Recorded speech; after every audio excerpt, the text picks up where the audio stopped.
Divorced men. What was her reaction when she found out you wanted to give her a new house? Story 1.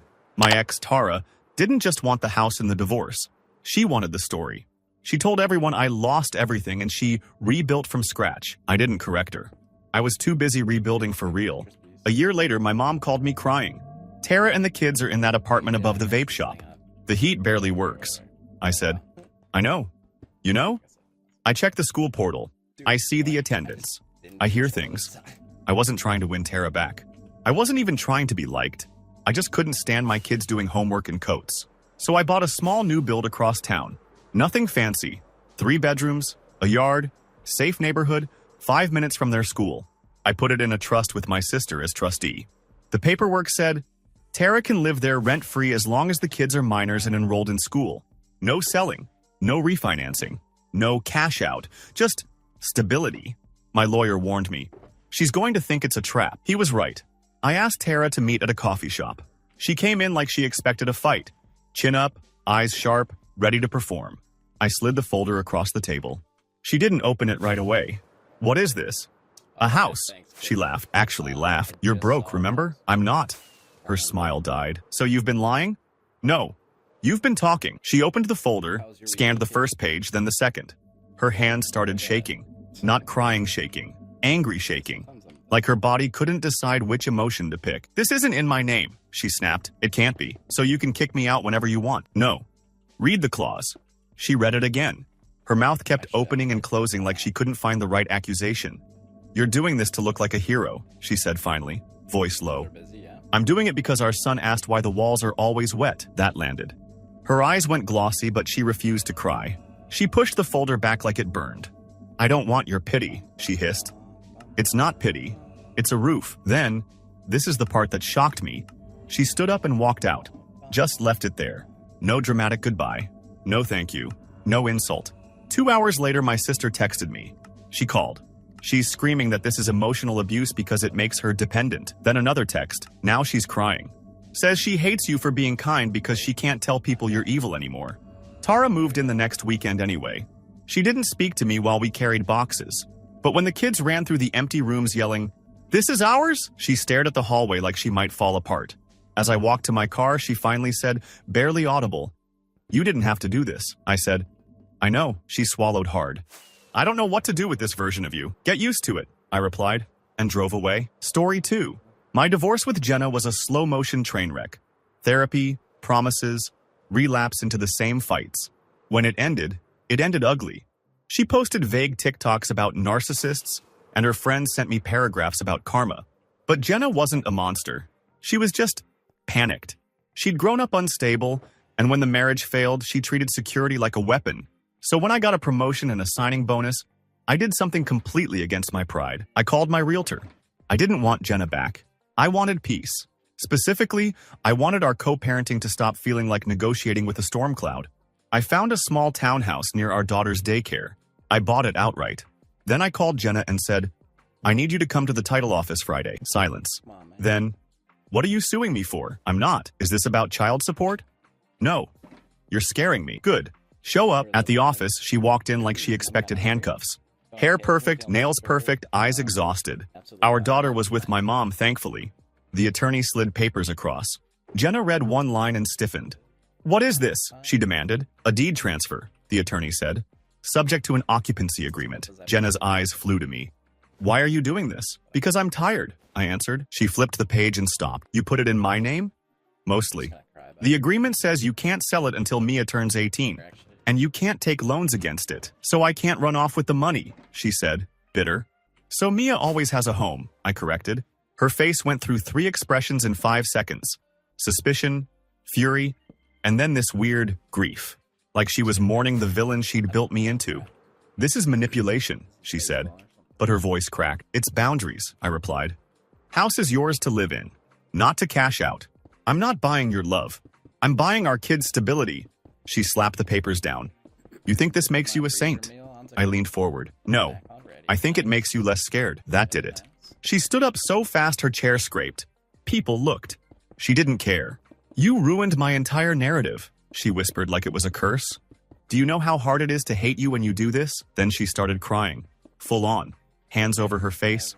ugly sobs. The attorney looked at me like, "What did you bring into my office?" Jenna wiped her face, snatched the pen, and signed with shaking hands. Not because she was grateful, because she was angry at her own relief.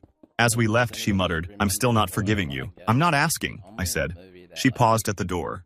"Mia's going to think you're the good guy." I shrugged. "Letter." Jenna stared at me, then said, so quiet I almost missed it. "Thank you." And then she walked out like she'd lost a war she didn't know she was fighting. Story 3. When my ex-wife Lacey got the house in the divorce, she threw a party. Literally. Photos on Instagram with champagne. New chapter, new me. She tagged the realtor and everything. 2 months later, she called me at midnight. Not to apologize. To scream. "There's black mold behind the kitchen cabinets," she shrieked, "and the foundation has cracks.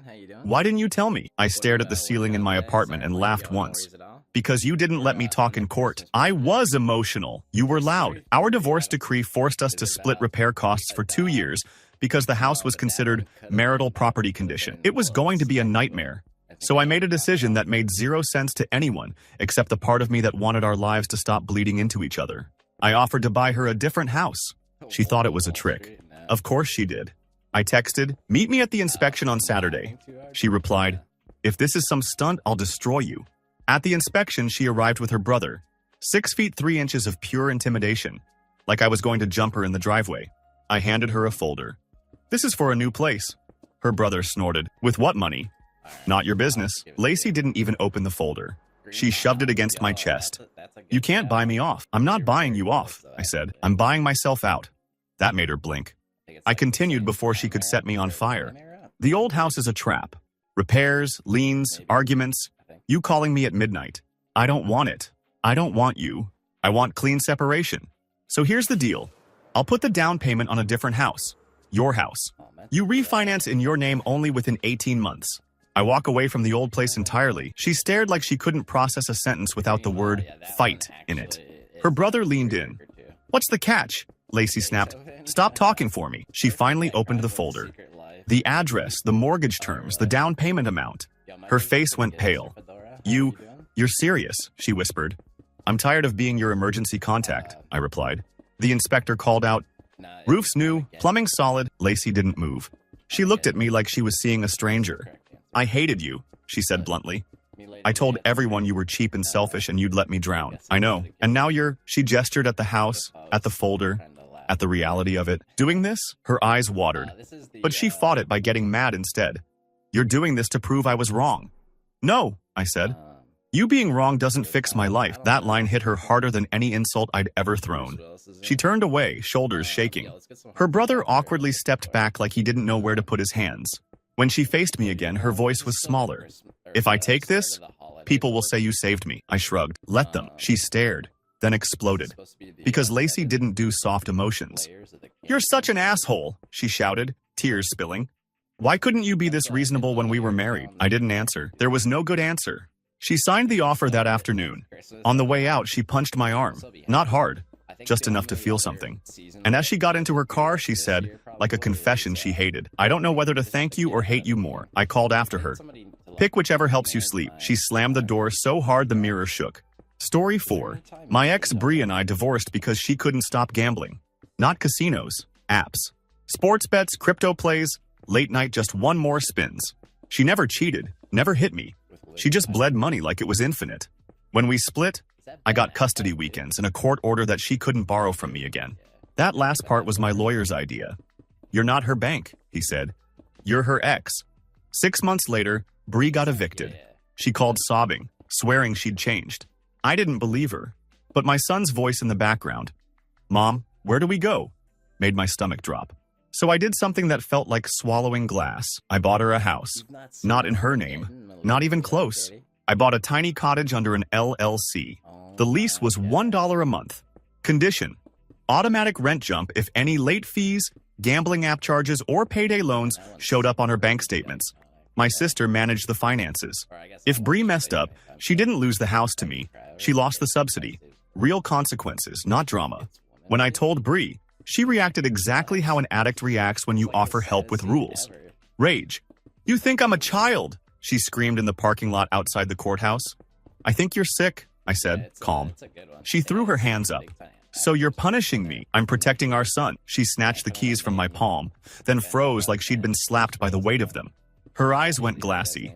You're giving me a house? She whispered, like the words tasted wrong. A place to live, I corrected. A place for him. Her anger flared again immediately. You're trying to control me. No, Bree. If I wanted to control you, I'd still be married to you. That shut her up. She looked down at the keys like they were a grenade. Then she did the most Bree thing imaginable. She tried to hand them back. I can't accept this, she choked. I'll look weak. You already look weak, I said. Not cruel, just honest. The question is whether you're safe. She started crying, but she was furious about it. Tears sliding down, jaw clenched, like she wanted to fight her own face. I hate that you're the one doing this, she whispered. I hate that I have to, I answered. Then she suddenly snapped. Are you going to tell everyone? I laughed once. Bree, I'm begging you to stop telling everyone anything about me. She burst out laughing through tears. This broken little sound that turned into a sob. And right there in the courthouse parking lot, she sank onto the curb like her legs stopped working. I don't deserve this, she said. You don't, I agreed. But he does. That's when her hands covered her mouth like she was trying to hold in a scream. She nodded over and over, shaking, because the rules meant she couldn't twist this into another hustle. When she finally stood up, she wiped her face and said, I'm going to mess this up. Then you'll lose the cheap rent, I replied. Not your son. She stared at me, eyes red. And for the first time in years, she didn't have a counterattack. Okay, she whispered. Okay, I'll try. Story 5. My ex-wife, Camille, was the type to weaponize gratitude. If you did something kind, she'd collect it like evidence and trade it later. Remember when you, like kindness was a debt?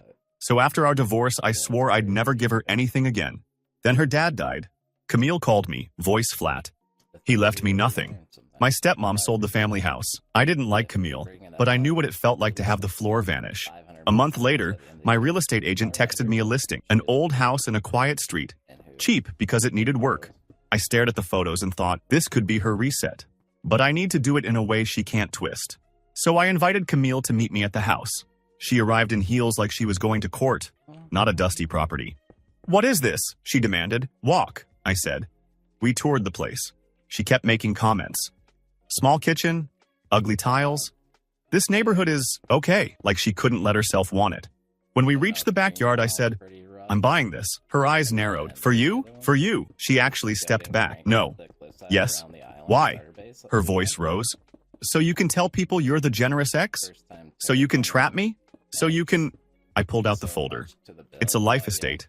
She blinked. A what? You get the right to live here for life? You can't sell it. You can't borrow against it. When you die, it goes to our daughter. Camille stared at the papers like they were written in alien language. So, it's mine, but not mine. It's yours to live in, I said. Not yours to monetize. Her face flushed, anger and humiliation mixing. You think I'd sell it? I think you'd try. Her mouth opened for a venomous response, but nothing came out. Her hands shook slightly as she read again, slower. Then she whispered, You're cutting me out of the only thing I could take. I'm cutting out the part that hurts our kid, I replied. Camille's eyes filled. She blinked hard, then snapped, I don't need your charity. I pointed at the papers. It's not charity. It's an inheritance plan with a roof attached. She stared at me like she wanted to slap me and hug me at the same time. Camille's personal hell. Finally, she hissed, If I accept this, everyone will say you're the good guy. I shrugged. Let them, and I'll look like the villain. You wrote that script? I said softly. That was the moment her control cracked. Her lips trembled. I didn't think you'd still care what happens to me. I don't, I said, honest. I care what happens to her. And right now, you're part of that. Camille turned away fast, wiping her face with the heel of her hand like she was furious at the tears. I hate you, she whispered. I know, I said. She grabbed the folder like it was oxygen and stalked toward her car. Halfway there, she spun back. If you ever throw this in my face, I won't, I cut in. That's the point. She stood frozen like she'd prepared for war, and I handed her a ceasefire she couldn't manipulate. Then she got in her car, slammed the door, and sat there for a long time before she drove off. Story 6. After the divorce, Oksana turned me into a punchline. He's cheap. He counts pennies. He'd charge me rent for breathing. Her friends repeated it. Her mom fueled it. And somehow strangers online felt qualified to hate me. I kept quiet. Because once you start defending yourself, you're already losing. Then my son Artem said during a video call, Dad, Mom's power got cut again. She says it's your fault, not the outage, the blame. That's what hit me. The way she could paint me as the villain in front of my kid with one sentence. So I bought a small house in the suburbs. Nothing flashy. 3 bedrooms, a tiny yard, safe street, close to school. And I structured it so Oksana couldn't sell it, refinance it, or turn it into cash. The rule was simple. She can live there while Artem is a minor and enrolled in school. That's it. I told her we needed to sign paperwork about Artem. She showed up like she was entering a courtroom. Tight jaw, sharp eyes, ready to fight. I set a single key on the table. She actually smirked. "What's this? Your new place?" "It's yours," I said. She laughed like I'd told the dumbest joke in the world, until she opened the folder. The second her eyes hit the terms, the laughter died. "It's not in my name," she snapped, "because you'd sell it." Her face went red. "So you're humiliating me?" "No, I'm protecting our son." She flipped pages fast, hunting for the trap. When she couldn't find one, panic replaced anger. "You're doing this so you look like a hero," she hissed. "I'm doing it so Artem does homework with the lights on." That line landed like a slap. She shoved the folder back and stood up so hard the chair scraped. She walked toward the door, then stopped, turned around, eyes wet, voice shaking with rage and something worse. "Do you realize what you just did?" she whispered. "Now I can't tell people you're a monster." "You still can," I said calmly. "It'll just be a lie." She snatched the key like she was afraid I'd change my mind and stormed out. An hour later, I got a message. "I hate you for this.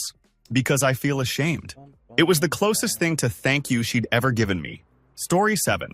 My ex Marina didn't want fair in the divorce. She wanted revenge with a receipt. She worked overtime to make me look like a deadbeat. Selective screenshots, dramatic witnesses, stories about me missing birthdays. I was literally in surgery for appendicitis. She got the apartment and immediately started using it as leverage. If I disagreed with her, visitation got complicated. If I didn't pay extra, she'd threaten to move far away. She loved dangling chaos like a prize. Then my daughter quietly told me, "Mom says we might have to live at Grandma's because she has no money." Marina had the apartment. But she also had debt, impulse spending, and the kind of pride that makes people burn bridges just to feel warm. I did the one move she couldn't play defense against. I bought her a new place. A modest condo, clean building, good neighborhood, close to the kids' school. And the legal structure was brutal in its simplicity. Marina could live there, but she couldn't sell it, rent it out, or borrow against it. And if she started blocking my time with the kids, her right to live there ended. On paper, quietly, legally. I asked her to meet at a notary. She showed up with her lawyer like she was walking into a duel. "I'm not signing anything without counsel," she barked. The notary nodded. "Your counsel is right there. Please read." Marina skimmed the first page and went pale. "What is this?" she demanded. "Keys to a new home," I said. "And the end of your threats." She spun to her lawyer. "This is a trap, right?" Her lawyer cleared his throat. "There's no trap. There are conditions." Marina's voice cracked into rage. "You think you can buy me? I'm buying peace for the kids," I said. Her eyes filled, but the tears came out angry, like an attack. "You're destroying me," she whispered. "I told everyone you were awful. I built my whole story on it, and that's when I realized the truth." She wasn't scared of the condo. She was scared of losing her role as the victim. She signed with shaking hands. Then she leaned close and hissed, so only I could hear, "I'm going to hate you for this, because now I have to act like an adult." Story 8. Vika and I didn't divorce with cheating or screaming. We divorced with quiet resentment and a single weapon she kept polishing. Obligation. "You're a good man," she'd say. "You won't leave me with nothing." At first it sounded like trust. Then it became a threat. After the divorce, she rented a tiny one-bedroom and started the slow drip campaign. "I'm struggling. I'm exhausted. I can't catch a break." Every time I helped, she treated it like proof I owed more, like I was a walking subscription plan. I realized something. If I kept sending money, it would never end. So I decided to give her something she couldn't convert into a shopping spree or a power play. I bought a small house outside the city. Simple, solid, nothing luxurious. And I made sure she couldn't sell it. She could live there. She could breathe. But she couldn't cash it out. When I told her, she showed up at my place with that familiar look. Half expectation, half hunger. "You bought a house?" she said, voice rising. "For me?" "Yes." Her eyes narrowed immediately. "What's the catch?" I handed her the documents. She read one paragraph and her face twisted. "It's not fully in my name. It can't be. So you don't trust me." "I trust patterns," I said. She looked up, furious. "You think I'm some kind of parasite? I think you've been treating me like a bank." She slammed the folder on my counter. "This is control. This is you trying to keep me dependent." "It's the opposite," I replied. "This ends the monthly begging. You get a roof. I get my boundaries." That's when her anger broke into something uglier. Humiliation. So you're giving me a house, but not the kind I can sell, she whispered, like she was choking on it. So I can't win anything from you? I didn't answer. Vika stared at the papers again, hands trembling. Then she snapped, people will think you're generous. I shrugged. Let them, and I'll look like… What? The charity case? You'll look like a mom with a stable home, I said. That's all I care about. Her eyes got wet fast. She wiped them hard, angry at her own face. I hate that you're doing this, she whispered. I hate that you made it necessary, I said. She grabbed the folder, turned to leave, then spun back at the door like she had one last bullet. If you ever bring this up later, I won't, I cut in, because I'm not buying your gratitude. She just stood there, stunned, like I'd taken away the only game she knew how to play. Story 9. My ex, Nadine, was the kind of person who wanted gifts with strings, so she could yank them later. When we divorced, she didn't just take half. She took the tone. Every conversation had to end with her winning, with me apologizing, with her feeling like the judge of my character. So when I decided to help her, I knew I had to do it in a way she couldn't weaponize. Her lease ended suddenly. The landlord was selling the building, and Nadine called me in a full panic. Not for sympathy. She wanted me to fix it. You have to do something, she demanded. Your kids can't live like this. I said, I already did. I met her at a house showing. She arrived in heels and attitude, like she was doing me a favor by appearing. Why are we here? She snapped. I handed her a set of keys. Because this is yours. She actually stepped back. No, it's not. Yes? Her eyes narrowed. You're lying. The realtor awkwardly cleared her throat. Nadine ignored her and stared at me like I was holding a snake. What's the deal? She said. You want me to drop child support? You want custody? You want me to? I want nothing from you, I said. Read the agreement. She skimmed, then froze. I can live here, but I can't sell it, correct? I can't rent it out, correct? Her face reddened. So I don't own it. You own stability, I replied. Not a payout. Nadine's mouth opened, closed, then opened again, searching for the insult that would restore her power. This is a humiliation, she whispered. No, I said. This is me refusing to finance your chaos. That sentence shattered her. She tried to laugh it off, but her voice cracked. You're doing this so people will praise you. I leaned closer. I'm doing this so you stop calling me at midnight like I'm your emergency line. Her eyes filled fast. She blinked hard, angry at the tears. You ruined everything, she said quietly. What did I ruin? My certainty, she snapped. I was so sure you were the bad guy. She signed anyway. Not with gratitude, with defeat. Like she'd lost the only story that kept her standing.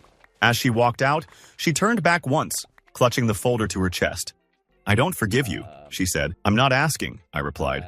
Just be a good mom in a safe house. Story 10. When my ex, Celine, heard I was buying her a house, she went straight into performance mode.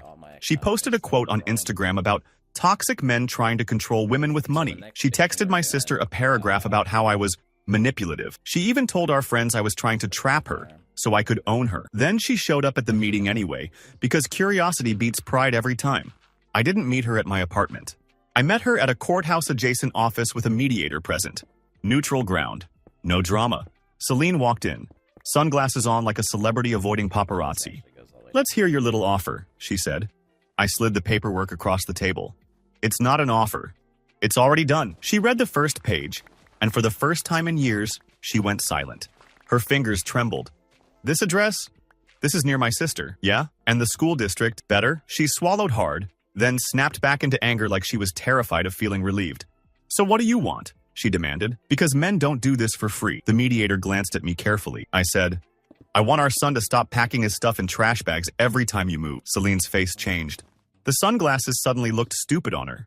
She pulled them off, eyes glossy. That's not my fault, she whispered. It doesn't matter whose fault, I said. It's his life. She read the clause about not selling, not refinancing. Her jaw tightened.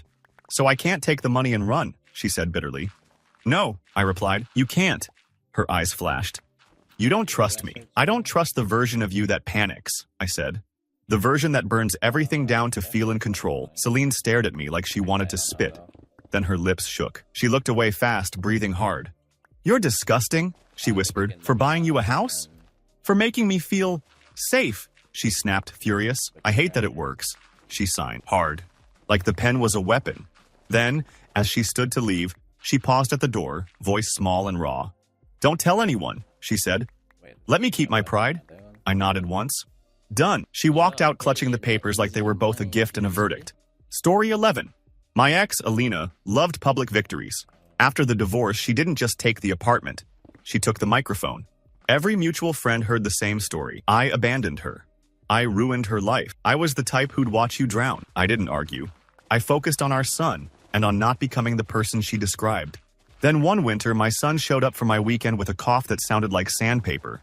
He said casually, "Mom says the heater's broken again, but she's handling it." I drove him back Sunday night and saw the truth. Space heater in the hallway.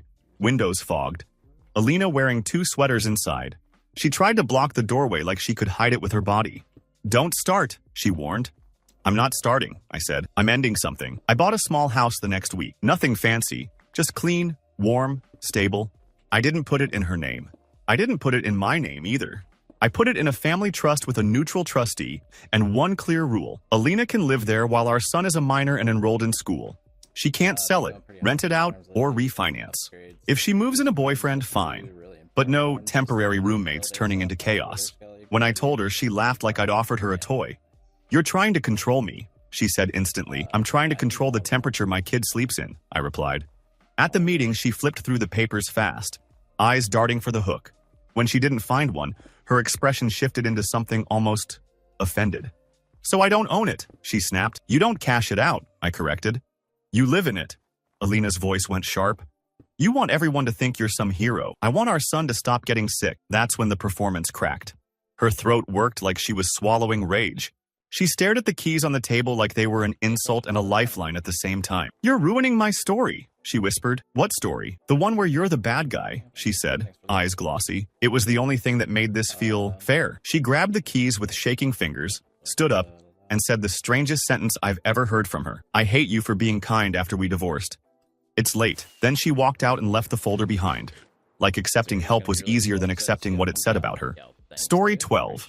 My ex-wife, Dasha, is a master negotiator. Not in business, emotionally. Everything is a trade. Affection for favors, peace for money, cooperation for concessions. After the divorce, she tried to keep me on a leash by dangling access to the kids. "Be flexible," she'd say. "Then I'll be flexible." Translation: pay up or suffer. So when her landlord suddenly sold the house she was renting, Dasha called me in full crisis mode, and I already knew what she wanted before she said it. "I need help," she began, voice sweet. "For the kids," I answered. "I'll help, but not the way you think." I didn't offer cash. I offered a house. She met me at a realtor's office with a look that said she expected me to crawl. Instead, I handed her a folder and said, "Pick up the keys tomorrow." Her eyebrows shot up. "Wait, what?" "I bought a place. Close to school." Her smile flashed for half a second. Then suspicion killed it. "What's the catch?" "No selling. No loans. No oops, I refinanced." "You live there.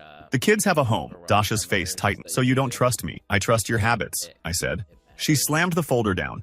"You think you're so smart. You think you can trap me. It's literally designed so you can't trap me," I replied. That made her pause. She read more carefully. When she reached the clause about visitation, how she'd lose the housing benefit if she interfered, her eyes went wide with pure rage. "You're blackmailing me," she shouted. "I'm putting consequences on paper," I said calmly. "Because you don't respect verbal ones." Dasha looked like she might throw the folder at me. Then she did something unexpected. She laughed. Not amused. Cornered. "You know what's sick?" she said, voice shaking. "If I accept this, I can't tell people you're controlling. Because you're being responsible. Try telling the truth," I said. Her lips trembled. She swallowed hard. And in one sharp motion, she signed, like she was stabbing the page. As she stood up, she leaned close and whispered, "Venom wrapped around honesty. I hate that you just took away my best weapon." Story 13. My ex, Karina, didn't react to the idea of a new house with gratitude. She reacted like it was a murder mystery and I was the suspect. We divorced because she wanted a bigger life. Bigger vacations, bigger car, bigger everything.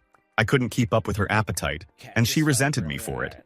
After the divorce, she told everyone I was holding her back. Then she tried dating a guy with a luxury watch and a rented personality, and it didn't last. When she called me months later, her voice was flat. "I'm moving again. The kids are tired." That sentence hit me harder than any insult. The kids were tired. Not she was tired. The kids. So I bought a small home near their school. I did it quietly without announcing it. Then I told Karina, "Come see something." She showed up at the address, arms crossed. "This better not be a prank," she said. I walked her inside. She did a slow spin like she was judging a hotel. It's okay, she said, trying not to sound impressed. So it's yours to live in, I answered. For the kids? Karina's eyes narrowed instantly. In my name? No, she laughed bitterly. Of course. So you can kick me out anytime. I handed her the agreement. Read it. She read. Her face changed, line by line. The more she understood the restrictions, no selling, no refinancing, the more her anger rose. You're giving me a house I can't profit from, she hissed. Correct, I said. It's not a prize.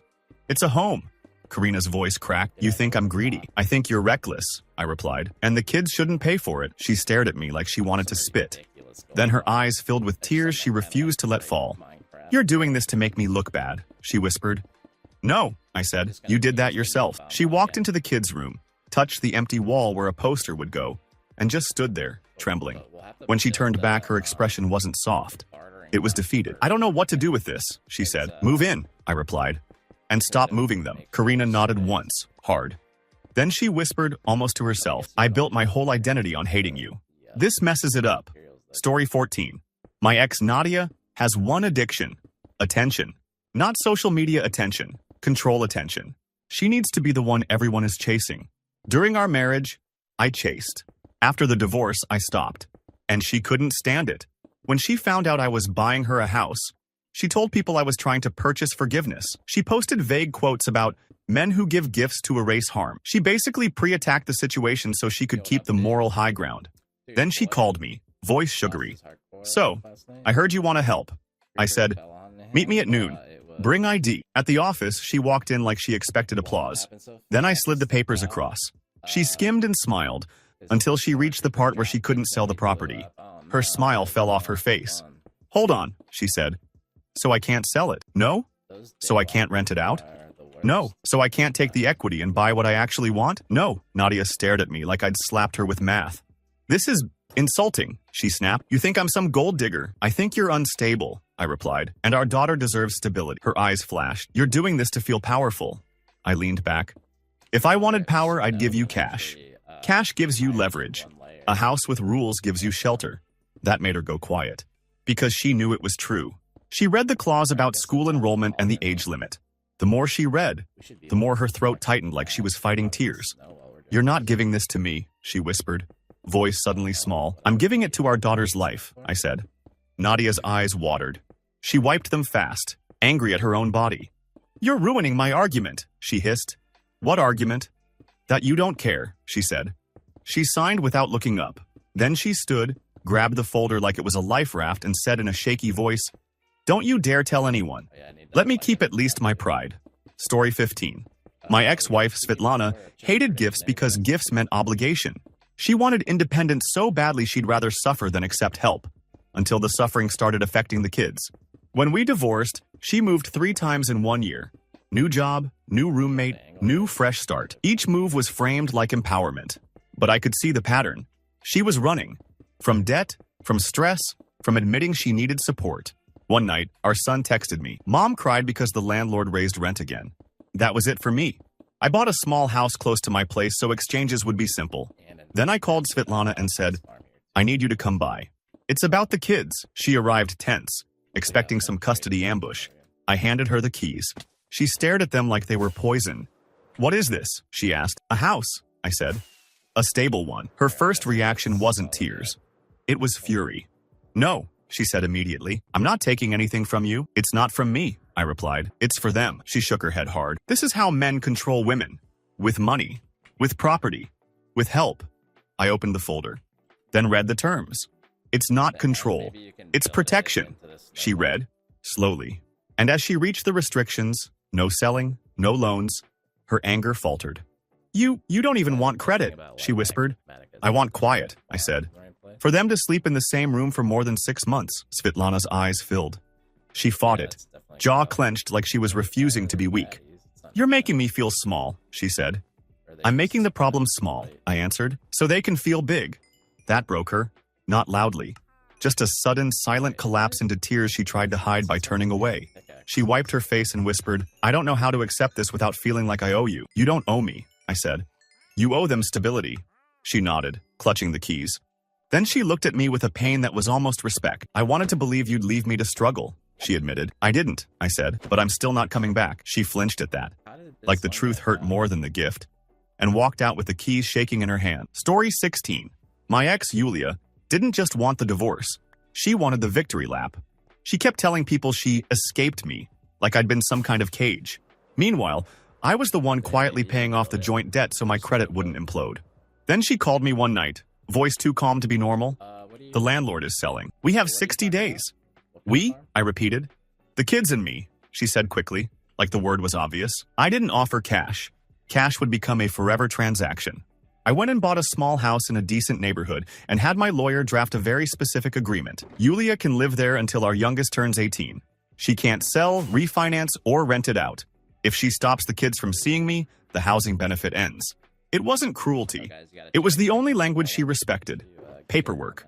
When I told her, she arrived at my office with her arms crossed like a shield. A house? She scoffed. What are you, trying to feel noble? I'm trying to stop moving our kids like luggage, I said. She opened the folder, read the first page, and her face did this weird flicker, like she wanted to smile but got scared of what that would mean. Then she hit the restriction clause and snapped right back into anger. So it's not mine, she said. I can't sell it. You can live in it, I replied. That's not ownership. That's stability. Yulia's lips trembled. You think I'd take the money and run? I think you'd do it without realizing you were running, I said. She threw the folder on the desk. This is control. No, I said calmly. Control would be me giving you cash so you'd keep calling. This is me ending the leash. Her eyes filled and she looked away, furious at herself. You're doing this to rewrite history, she whispered. I shook my head. History is written. I'm just trying to give the kids a future that doesn't feel temporary. She sat there for a long time, staring at the key like it was a verdict. Then, quietly, she said, Do you know what I hate most? What? That I was ready to hate you forever. And now I have to adjust. She signed. Hard. Like she was punishing the paper for making her feel grateful. Story 17. My ex, Katya, was obsessed with appearances. During the divorce, she fought for the house mainly because it looked good on Instagram. Single mom homeowner. The problem was she couldn't afford it. 2 months after the decree, she started accidentally calling me about bills. At first, I ignored it. Then our son started showing up hungry. Not starved. Just that quiet, embarrassed hunger that makes you feel like a failure, even if you didn't cause it. I bought a new house for her and the kids and didn't tell anyone. I didn't post. I didn't brag. I simply asked Katya to meet me at a notary. She arrived wearing a blazer like she was in court again. You're changing child support? She asked instantly. No, I said. You're suing me? No. Then why am I here? I slid the papers across. Because your single mom homeowner plan is collapsing. Her eyes narrowed. She read 2 lines, then stared at me like I'd insulted her bloodline. This isn't even in my name, she snapped. Correct. So you can kick me out whenever you want. Incorrect. Read the trustee clause. She read it again. Slower.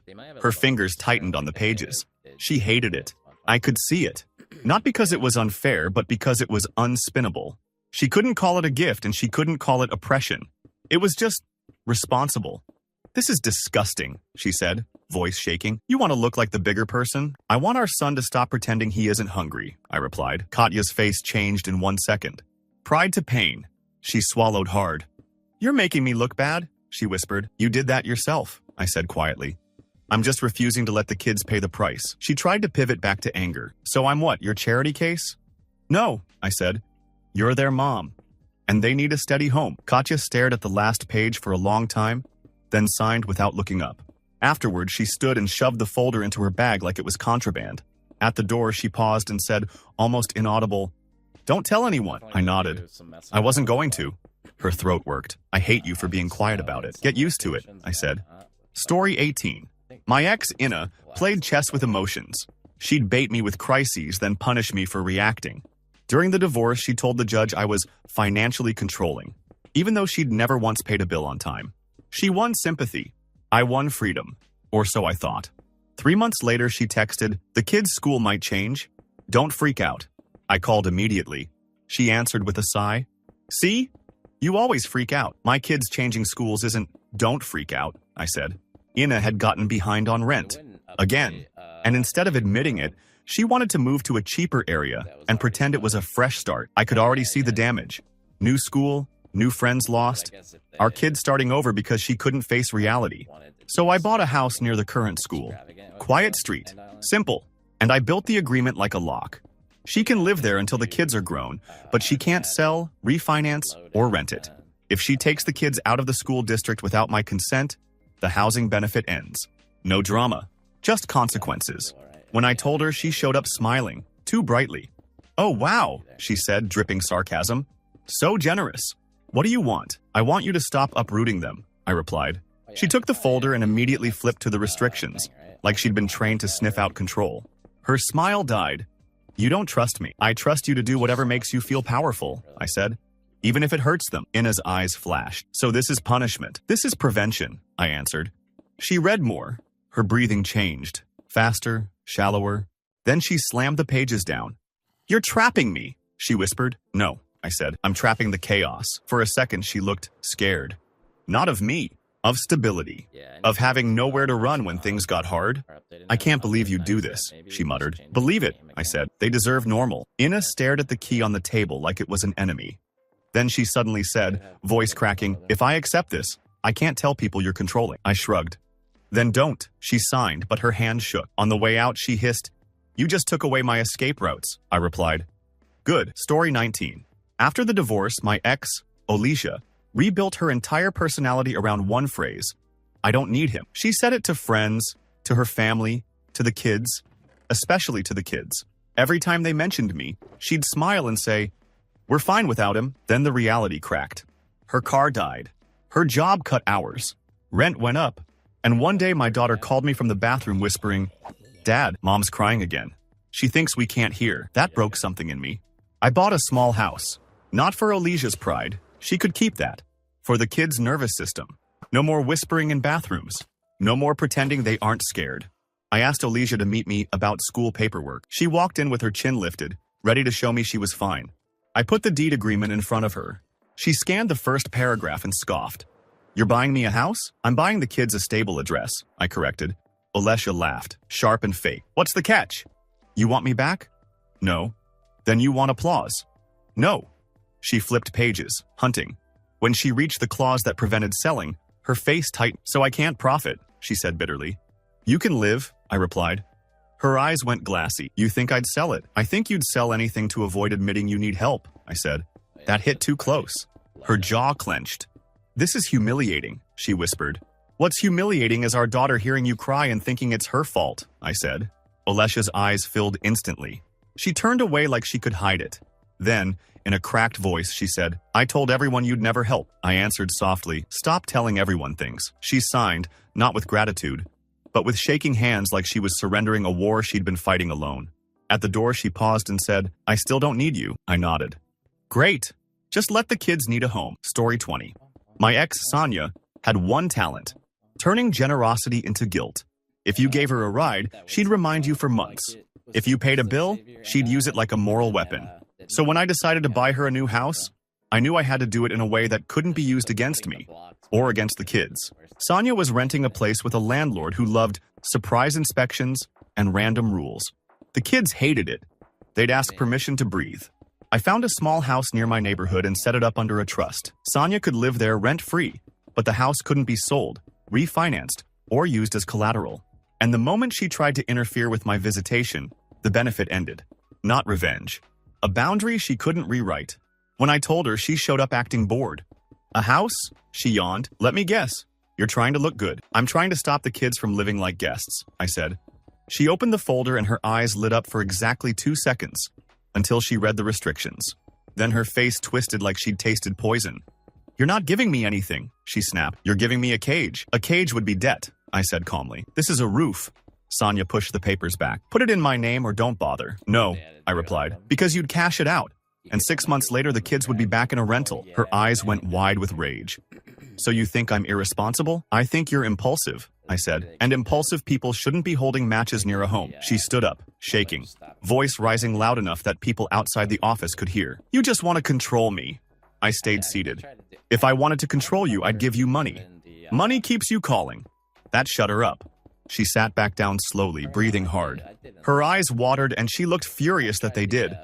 "You're doing this to make me the villain," she whispered. "No," I said. "I'm doing this so the kids don't have to pick sides." Sonia stared at the signature line for a long time. Then she signed with a violent scribble. like she was punishing the paper for forcing reality on her. As she stood to leave, she leaned in and said, voice low and shaking, I hate you. Because now if I complain, people will ask me why I'm complaining. And for the first time since our divorce, she walked out without a threat, only a key and a silence she couldn't twist.